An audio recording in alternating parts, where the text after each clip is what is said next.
Yeah, March 15, 1968. Four American combat medics defied direct orders and lied to a helicopter pilot to evacuate six bleeding Vietnamese civilians alongside wounded U.S. soldiers, risking court-martial for people they were told were the enemy. What happened next turned an entire province's attitude toward Americans and rewrote military protocol across Vietnam. But here's what nobody talks about. Why did saving six lives terrify the U.S. command more than losing an entire village to the Vietcong, Quang Ngai Province, Fire Base Bronco, I Corps Tactical Zone? The gunfire stopped 3 minutes ago, but Specialist Ford James Kowalski's ears still rang like someone had set off a bell inside his skull. He crouched in the dirt between two mud brick houses, his medical bag open at his feet, hands shaking as he rolled a bandage back into place. The air smelled like burned gunpowder and smoke from the thatch roof that caught fire during the firefight. It was 95 degrees, and the humidity pressed down on everything like a wet blanket you couldn't throw off.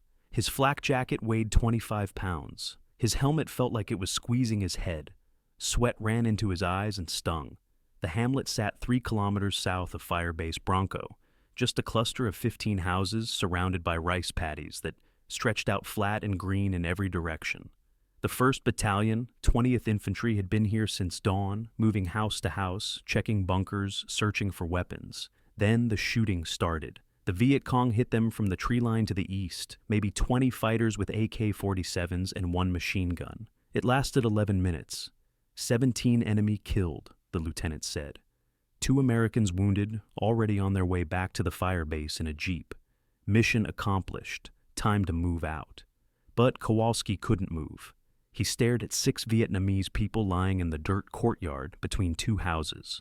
An old woman, maybe 70 years old, with blood soaking through her black pants from a wound in her leg. A teenage boy, maybe 15, with a hole in his chest that made a sucking sound every time he breathed. A little girl, couldn't be older than 7, with metal fragments stuck in her arm and side. 3 others with cuts and wounds from flying debris when the bullets tore through the walls. Civilians, caught in the middle. Wrong place, wrong time, wrong war. The old woman's daughter knelt beside her mother, pressing both hands against the leg wound, crying and speaking fast in Vietnamese. She looked up at Kowalski and grabbed his arm. He didn't understand the words, but he understood everything else. Please, help.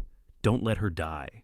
Kowalski was 19 years old. He grew up in Chicago, went to basic training at Fort Benning, learned combat medicine at Fort Sam Houston in Texas for 10 weeks. They taught him how to stop bleeding, how to treat shock, how to keep a wounded soldier alive long enough to get him to a real hospital. He'd been in Vietnam for 3 months. He'd treated 23 American soldiers. He'd watched 4 of them die anyway. He'd seen Vietnamese casualties before, but there was always the same answer. Leave them. Not our problem. ARVN will handle it. That meant the Army of the Republic of Vietnam, the South Vietnamese forces, would send their own medics. Except they usually didn't. The nearest civilian hospital was 40 kilometers away in Quang Ngai City. It took 4 to 6 hours for Vietnamese medical evacuation to arrive, if it came at all. Most times, it didn't. Lieutenant Morrison walked over, his rifle hanging from one hand. He looked at the 6 people in the dirt, then at Kowalski. "Doc, we're moving out in 5 minutes. Leave him." "Sir, this woman will bleed out in 10 minutes without treatment. The kid with the chest wound won't last 20. "Not our mission. Call it into battalion. They'll notify ARVN. "ARVN won't get here for hours. These people will be dead." Morrison's face got hard. "Standing orders, Doc. Dust off is for American casualties only. We got 2 wounded already heading back. These are Vietnamese civilians. Probably VC sympathizers anyway. Half this village is helping Charlie plant booby traps on our patrol routes." Kowalski looked back at the old woman. The blood was spreading. Her daughter's hands were covered in it. The little girl had stopped crying and just stared at nothing, going into shock. The teenage boy's breathing was getting worse, more desperate, like he was drowning. The battalion intelligence officer had briefed them yesterday. This village showed up in reports, food going missing that probably fed VC units hiding in the hills, young men disappearing at night, maybe joining the guerrillas. The village chief wouldn't talk to American patrols, just nodded and said nothing. Hearts and minds, that was the phrase everyone used. Win the hearts and minds of the Vietnamese people. But how do you win hearts and minds when you let their grandmothers bleed to death in the dirt? Kowalski had taken an oath at Fort Sam Houston. Do no harm. Treat the sick and wounded. It didn't say treat only Americans. It didn't say treat only the people your government approves. It just said treat the wounded. Sir, I'm staying. Morrison stared at him. Say that again? I'm staying. I'll treat them and link up with you back at the fire base.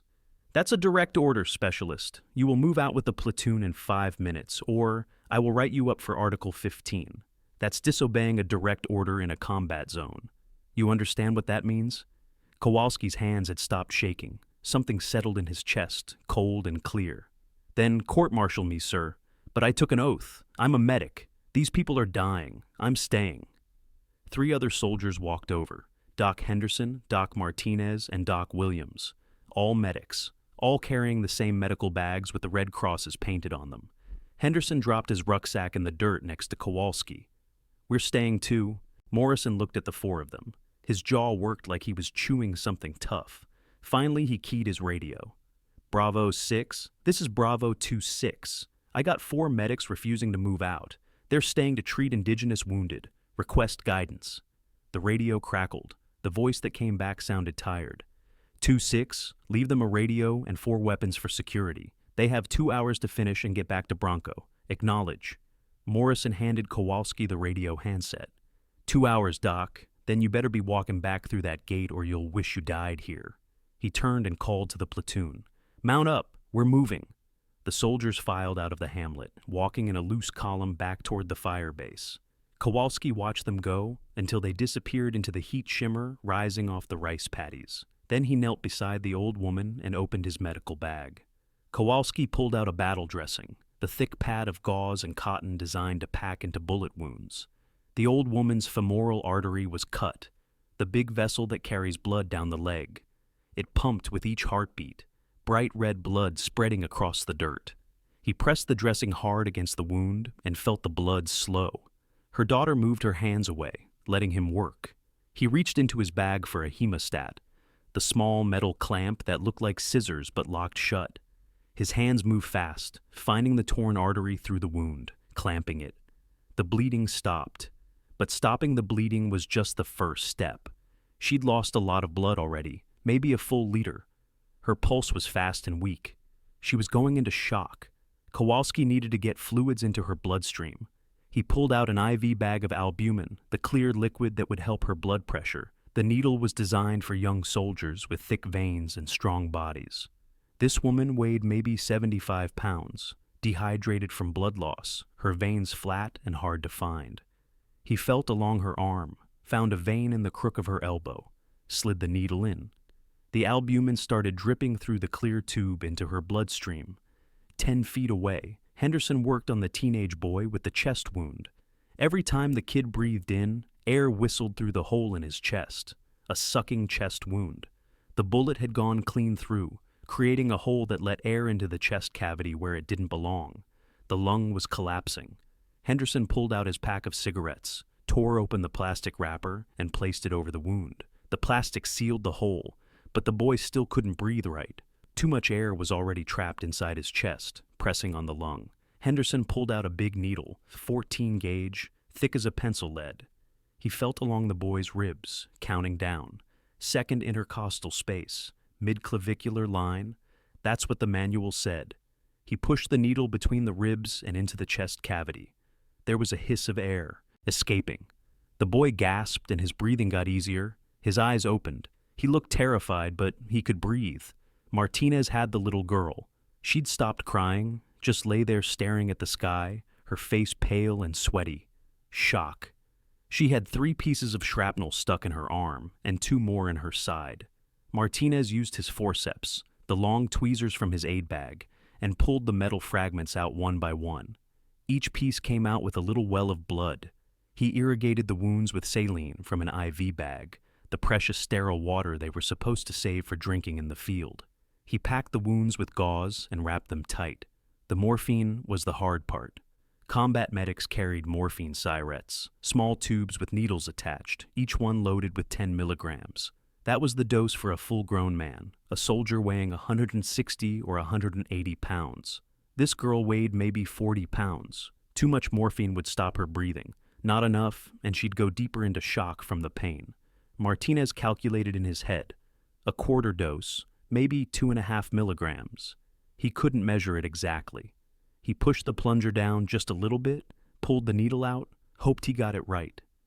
2 minutes later, the girl's face relaxed. Her eyes focused on him. She whispered something in Vietnamese. Williams handled the other 3 casualties. One man had shrapnel in his shoulder. One woman had a deep cut on her scalp from flying debris. One old man had a piece of metal in his thigh. None of them were dying, but all of them needed treatment. Williams cleaned wounds, applied pressure dressings, gave shots of antibiotics from the glass vials in his bag.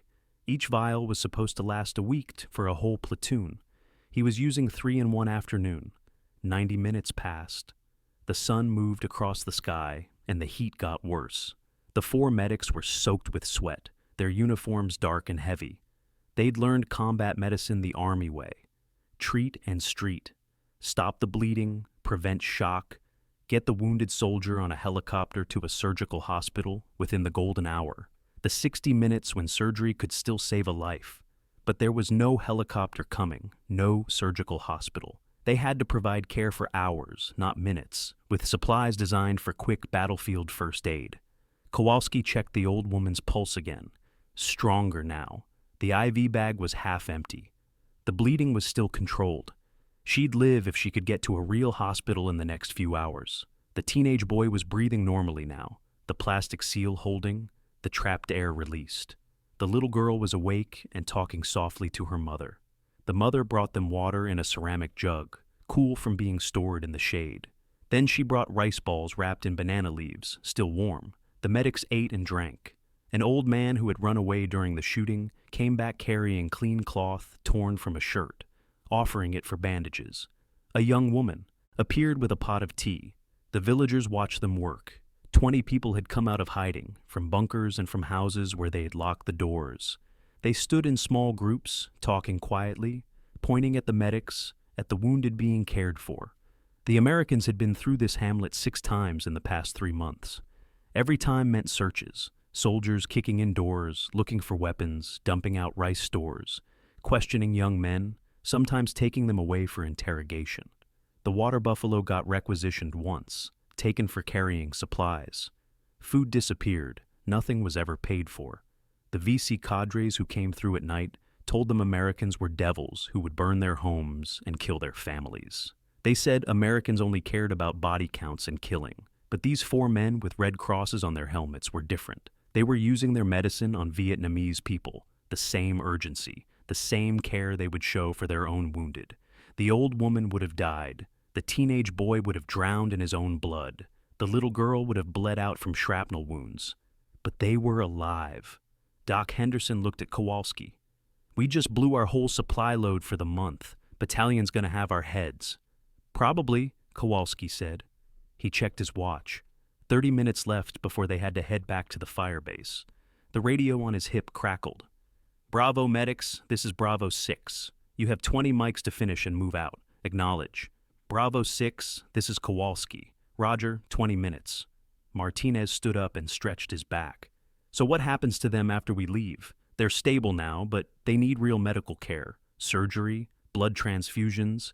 The woman needs her artery repaired properly. That kid needs his lung checked for damage." Williams shook his head. "ARVN won't come. The hospital in Quang Ngai is 40 clicks away, and they got no transport. By tomorrow, these people will be back to square one." Kowalski stared at the 6 patients lying on mats the villagers had brought out, all stable, all alive, all going to die slowly over the next few days without proper medical care. He'd stopped the bleeding, but he couldn't do surgery in a dirt courtyard with a combat medical bag. The little girl needed blood. The boy needed his chest tube placed properly in a sterile operating room. The old woman needed vascular repair. He heard the helicopter before he saw it, the thump, thump, thump of rotor blades cutting through humid air. A Huey coming in, low over the rice paddies, heading for Fire Base Bronco. Dust off, medical evacuation. coming to pick up the 2 American wounded from the earlier firefight. Kowalski grabbed the radio. An idea formed in his head, crazy and probably illegal. He keyed the handset. Bronco Tower, this is Bravo Medic. I need that dust-off diverted to my location. I have 6 priority casualties requiring immediate surgical intervention. The radio was silent for 5 seconds, then, Bravo Medic, say again. 6 American casualties. Kowalski looked at the old woman, at the teenage boy, at the little girl. He pressed the transmit button. Affirmative. 6 priority urgent. Request immediate dust-off to grid coordinates. He read off the map coordinates for the hamlet. Another pause. Roger, diverting dust-off to your POS. ETA 3 mics. Henderson stared at him. Did you just lie to the tower? I said 6 casualties. I didn't say they were American. They're gonna crucify you. Maybe, but these people are getting on that helicopter. The Huey came in fast and low, its rotor wash flattening the rice stalks and throwing up dust that stung their eyes. The olive-green helicopter settled into the clearing 30 feet from where the casualties lay, its skids touching down on the packed earth. The crew chief jumped out first, a young guy with his flight helmet and chicken plate armor, looking around for the wounded Americans he was expecting to load. Warrant Officer Daniels, the pilot, stayed in his seat but turned his head to look. His visor was up, and Kowalski could see his face, could see the exact moment when he realized something was wrong. Daniels keyed his intercom, and the crew chief stopped walking. They both stared at the 6 Vietnamese people lying on grass mats, at the 4 American medics kneeling beside them. Kowalski ran toward the helicopter, ducking under the spinning rotors even though they were 8 feet above his head. The noise was so loud he had to yell right into the crew chief's ear. Got 6 priority urgent need immediate surgical intervention, the crew chief yelled back. These aren't Americans.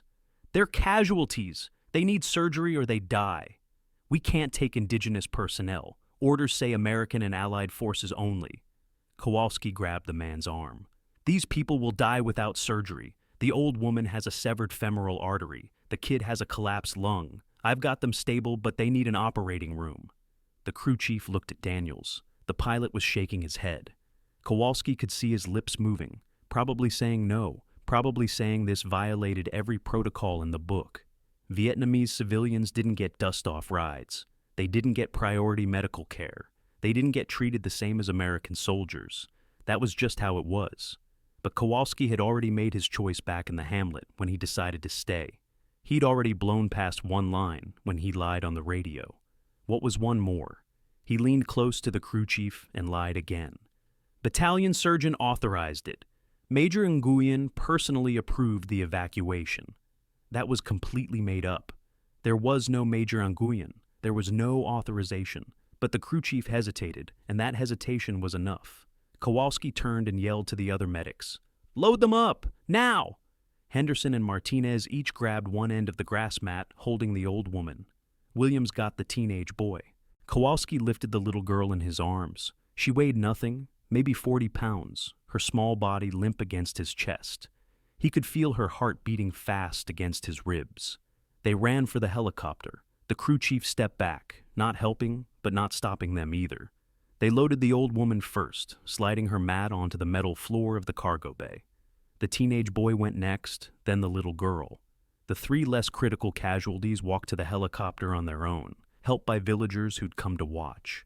One by one, they climbed aboard. Daniels twisted in his seat, looking back at the cargo bay now packed with Vietnamese civilians and their American medics. His face was red. He keyed the radio, probably calling back to Firebase Bronco, probably about to report that his dust-off had been hijacked by 4 medics who'd lost their minds.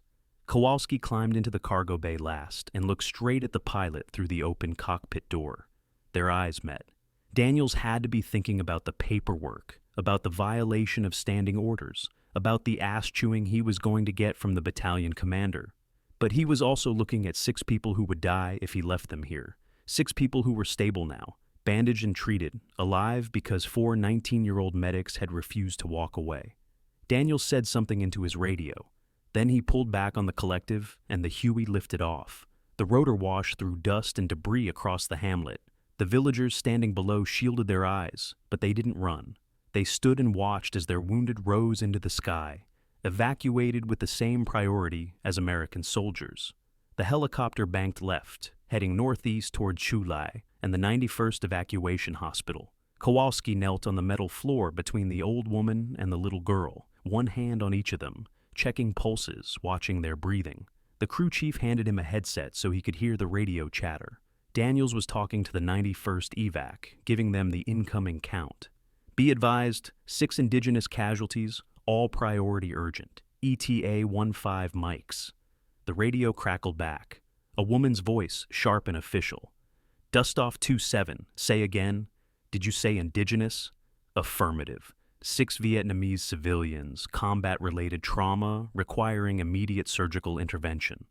There was a long pause. Then, 27, we have no beds authorized for indigenous personnel. Divert to Quang Ngai Civilian Hospital. Daniels looked back at Kowalski. That look said, I tried. That look said, this is what happens when you break the rules. Quang Ngai Civilian Hospital was 40 kilometers south in the opposite direction, and it was overwhelmed and undersupplied. By the time they got there and found space, the old woman would have bled out. The teenage boy's lung would collapse again. The little girl would go into shock from blood loss. But a different voice came over the radio. Another woman, older with an accent that sounded Vietnamese. Dustoff 27, this is Major Nguyen, hospital commander. Disregard previous transmission. You are cleared for landing. We will receive all 6 casualties. Prep OR2 for immediate surgery. Kowalski felt something break loose in his chest. There really was a Major Nguyen. His lie had accidentally told the truth. The Huey flew over rice paddies and villages and roads crowded with refugees. 15 minutes in the air, the longest 15 minutes of Kowalski's life. He held the little girl's hand. She looked up at him with dark eyes and said something in Vietnamese. He didn't understand the words, but he understood the meaning. Thank you. Don't let me die. I'm scared. You're okay, he told her. We're almost there. You're going to be okay. The 91st Evacuation Hospital appeared below them, a collection of long buildings with red crosses painted on white roofs. The helipad had a big red cross in a white circle. Daniels brought the Huey down smooth and fast. The skids touched concrete. The crew chief jumped out, and a team of doctors and nurses ran toward them, pushing gurneys. The triage nurse got there first, a captain with her rank sewn on her collar. She looked into the cargo bay, and her face went hard. These are Vietnamese. We don't have beds for Vietnamese. Who authorized this evacuation? Before anyone could answer, another woman pushed through the crowd. She wore major's leaves on her collar and had black hair pulled back tight. Her name tag said Nguyen. She looked Vietnamese American, maybe grew up in California, spoke perfect English with no accent at all. She looked at the 6 casualties, then at the triage nurse. I authorized it. Triage is based on medical need, not nationality. These patients are priority urgent and they will receive care. Prep OR2. Get me 2 surgical teams. Move. The nurses and orderlies rushed forward. They lifted the old woman onto a gurney, the teenage boy onto another. The little girl was so small they just carried her.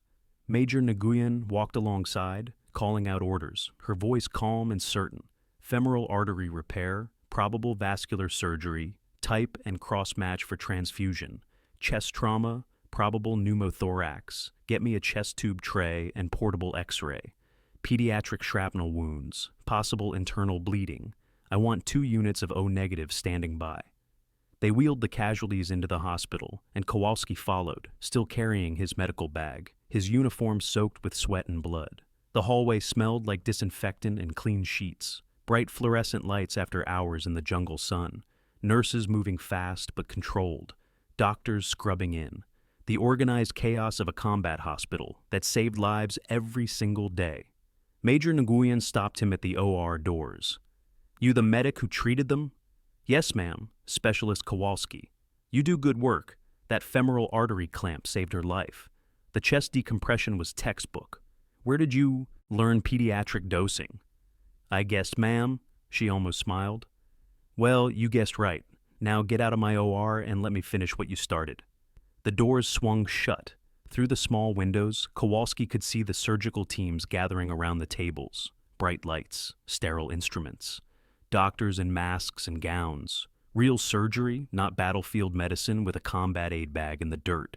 8 hours of surgery. The old woman's artery got repaired. They saved her leg. The teenage boy got a proper chest tube placed and his lung reinflated. They pulled out more shrapnel the medics had missed. The little girl received 2 units of blood donated by soldiers from the 196th Light Infantry Brigade who heard about the Vietnamese kid who needed transfusions and lined up to give.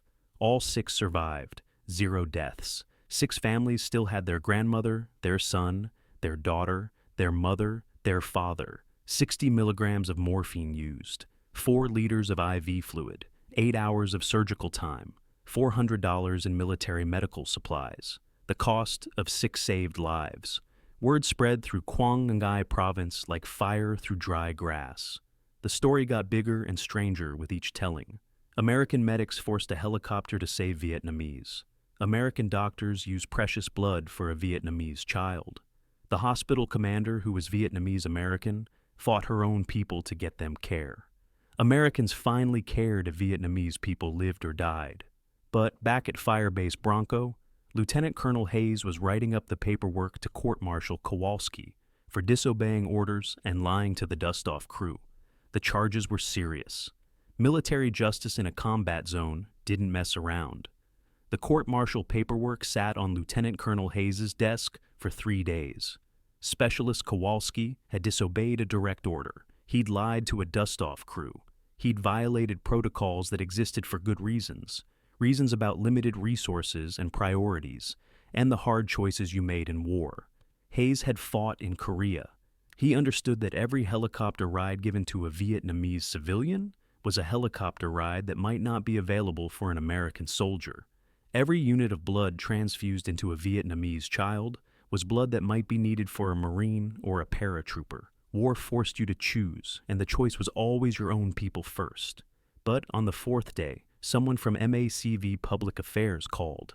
The Military Assistance Command Vietnam, the big headquarters in Saigon that ran the whole war, had heard about the medics who saved Vietnamese lives. Stars and Stripes wanted to run the story. Newsweek was asking questions. Walter Cronkite's people were sniffing around. After years of bad press about burned villages and civilian casualties, here was a story about Americans acting like the good guys everyone back home wanted them to be.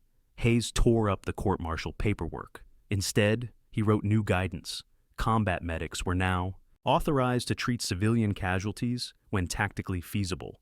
Dust-off crews could evacuate civilians on a space-available basis.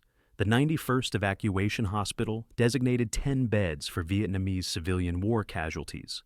What Kowalski had done by breaking the rules became the new rule. By June of 1968, 3 months after that day in the hamlet, the protocol had spread across Mir Corps. Combat medics received additional training in treating children and elderly patients. Field medical supplies included pediatric dosing charts. Intelligence officers started tracking a new metric alongside enemy killed and weapons captured. They counted civilian casualties treated and civilian lives saved. The numbers told a story. In Quang Ngai province specifically, villages where American medics had treated civilians started providing intelligence, locations of booby traps, positions of VC units, entrances to tunnel systems. The flow of information increased by 23% over 6 months. Young men in those villages stopped disappearing at night to join the Vietcong. Recruitment dropped by an estimated 40%.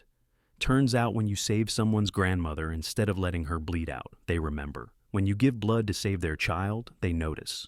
When you risk court-martial to get their wounded son on a helicopter, it changes how they see you. But those tactical victories were drops of water in an ocean of strategic failure. The same week Kowalski's story hit Stars and Stripes, officers were covering up what happened at My Lai, a village 40 kilometers away, where American soldiers had murdered over 300 civilians. For every medic saving lives, there were troops burning villages because they might be hiding Vietcong, officers demanding body counts that included farmers, commanders calling in artillery on hamlets because someone took sniper fire nearby. The strategy measured success in corpses, not hearts changed. The Tet Offensive had already happened 2 months before Kowalski stayed in that hamlet. The Vietcong had attacked every major city in South Vietnam simultaneously. American forces won every single battle, killed thousands of VC fighters, retook every city within days. By every military measure, Tet was an American victory. But Walter Cronkite went on television and said the war was unwinnable, and 50 million Americans believed him more than they believed their generals. After Tet, it didn't matter how many tactical victories the military won. The war was already lost in living rooms back home, so combat medics treating Vietnamese civilians with compassion and skill couldn't overcome a strategy that generated more enemies than medics could ever befriend. You can't bandage a shrapnel wound in the morning and call in napalm on the same village in the afternoon and expect gratitude. You can't save 6 lives in one hamlet, while strategy and doctrine create orphans in the next village over. Warfare has laws, and one of them is this: tactical excellence without strategic wisdom is just competent failure. The medics did everything right. It changed nothing about how the war ended, but it changed everything for 6 families in one village in Quang Ngai province. Specialist James Kowalski finished his tour in December 1968. He flew home to Chicago, got out of the Army, became a paramedic. He worked for the Chicago Fire Department for 32 years. He never talked about Vietnam, not to his wife, not to his kids, not to his partners on the ambulance. Some things you carry alone. Doc Henderson didn't make it home. A mortar round hit his position during a firefight in June 1968, 3 months after he helped save those 6 Vietnamese people. He was 20 years old. His name is on the Vietnam Veterans Memorial in Washington, panel 53W, line 18. Doc Martinez and Doc Williams both survived their tours. They stayed in touch after the war, called each other every year on March 15th. They'd talk about that day in the hamlet, about the choice they made, about whether it mattered. They never could decide on an answer. Major Patricia Nguyen kept performing surgery at the 91st Evacuation Hospital until 1973, when American forces withdrew. She stayed in Vietnam until the very end, until North Vietnamese tanks rolled into Saigon in April 1975. She got out on one of the last helicopters, left everything behind except her medical training. She became a surgeon in San Francisco, saved lives for another 30 years, retired in 2005. The old woman whose femoral artery Kowalski clamped was named Nguyen Thi Lan, the name nobody wrote down in the chaos of that afternoon. She lived until 1994, saw her daughter's children grow up, died peacefully in her sleep at age 96. The teenage boy with the sucking chest wound was named Tran Van Min. He became a doctor, studied medicine in Hanoi after the war ended, worked in a rural clinic in Quang Ngai province, treated farmers and fishermen and children, the same way American medics had treated him when he was 15 and dying in the dirt. He practiced medicine for 40 years, saved hundreds of lives, told everyone who would listen about the American soldier who wouldn't leave him behind. The little girl's name was never recorded, not in medical records, not in the Stars and Stripes article, not in the official reports. She disappeared into history like millions of other Vietnamese people whose lives intersected with the war for a moment and then moved on. Maybe she lived. Maybe she grew up and had children of her own. Maybe she remembered the American medic who carried her to the helicopter. Or maybe she forgot, the way trauma sometimes gets buried so deep, it's like it never happened. Nobody knows. Studies done after the war, analyzed in Pentagon offices years too late, showed villages where Americans provided medical care to civilians had 60% lower Vietcong recruitment. Cooperation with Allied forces increased by 45%. But that data came after Saigon fell, after the last helicopter left the embassy roof, after 58,000 Americans and 2 million Vietnamese had died. Lessons learned from a war already lost, filed away in reports nobody read. The bitter truth is that Americans could have won Vietnamese trust, not through firepower or body counts or strategic hamlets, but through basic human decency, through medics who refused to walk away from bleeding civilians, through doctors who said triage is based on medical need, not nationality, through helicopter pilots who said, screw the protocols, and loaded Vietnamese wounded alongside American soldiers. Acts of compassion that cost almost nothing but meant everything.